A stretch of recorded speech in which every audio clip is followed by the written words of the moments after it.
ইরানে টানা হামলা চালিয়ে যাচ্ছে মার্কিন যুক্তরাষ্ট্র।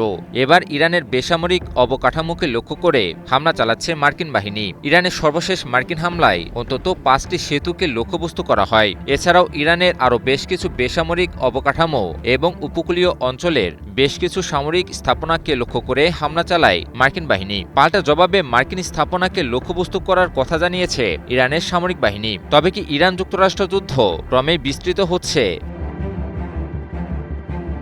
যুক্তরাষ্ট্রের অব্যাহত হামলার অংশ হিসেবে এবার ইরানের বেসামরিক অবকাঠামোকেও লক্ষ্যবস্তু করছে মার্কিন বাহিনী।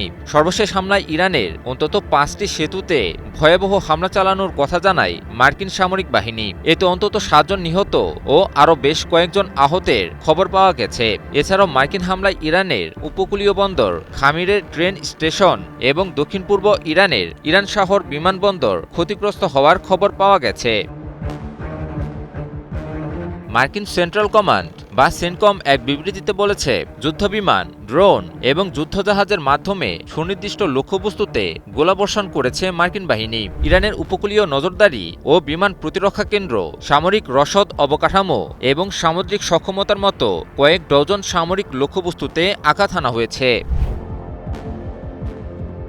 মার্কিন সামরিক বাহিনী জানায়, সামরিক সক্ষমতা আরও হ্রাস করার লক্ষ্যেই এ সকল হামলা পরিচালনা করা হয়েছে। এমনকি কেশম দ্বীপ ও বন্দর আব্বাসে ইরানের সামরিক বাহিনীর গুরুত্বপূর্ণ স্থাপনাকে লক্ষ্য করেও হামলার কথা জানানো হয়। ব্রিটিশ বার্তা সংস্থা রয়টার্স এক প্রতিবেদনে তুলে ধরে এসব তথ্য। এর আগে ইরানের বেসামরিক অবকাঠামো এবং প্রধান বিদ্যুৎ কেন্দ্রগুলোকে লক্ষ্যবস্তু করার হুমকি দেন মার্কিন প্রেসিডেন্ট ডোনাল্ড ট্রাম্প। চুক্তি কিংবা সমঝোতায় না আসলে এ সকল স্থাপনাকে লক্ষ্যবস্তু করার কথা জানানো হয়। ধারণা করা হচ্ছে তারই অংশ হিসেবে এবার ইরানের বেসামরিক অবকাঠামোকে লক্ষ্যবস্তু করা হচ্ছে।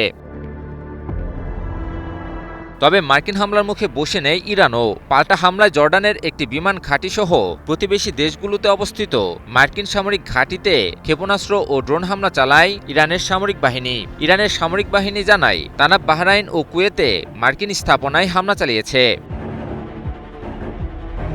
এরই মাঝে কৌশলগত হরমুজ প্রণালীতে জাহাজ চলাচল পুরোপুরি বন্ধ করে দিয়েছে ইরান। হরমুজ প্রণালী বন্ধ থাকার দরুন বিশ্বে জ্বালানি পণ্যের দাম পুনরায় বৃদ্ধি পেয়েছে। একই সাথে হরমুজের নিয়ন্ত্রণ আর ছাড়া হবে না বলেও জানিয়ে দিয়েছে ইরান। পাশাপাশি বিদ্যুৎ কেন্দ্রে হামলা হলে লোহিত সাগরের মুখে অবস্থিত আরেকটি গুরুত্বপূর্ণ প্রণালী বাবেল মানদেবও বন্ধ করতে ইয়েমেনে অবস্থিত ইরান সমর্থিত সশস্ত্র গোষ্ঠী হুথিদেরকে ইরানের নির্দেশ দেওয়ার কথা জানিয়েছে বার্তা সংস্থা রয়টার্স। দেশ জুড়ে যে কোনো কেনাকাটায় 10,000 টাকার বেশি অফার, তাই পেমেন্ট মানেই বিকাশ। ফলে সামরিক স্থাপনা থেকে বেসামরিক অবকাঠামোতেও হামলার পরিধি বিস্তৃত হওয়াকে আশঙ্কাজনক বলে আখ্যায়িত করেছেন বিভিন্ন বিশ্লেষকেরা। একই সাথে এভাবে চলতে থাকলে মধ্যপ্রাচ্যের পরিস্থিতি সত্যি ভয়াবহ আকার ধারণ করতে পারে বলেও গভীর শঙ্কা প্রকাশ করেছেন তারা। ইমন আলী, নিউজ 24।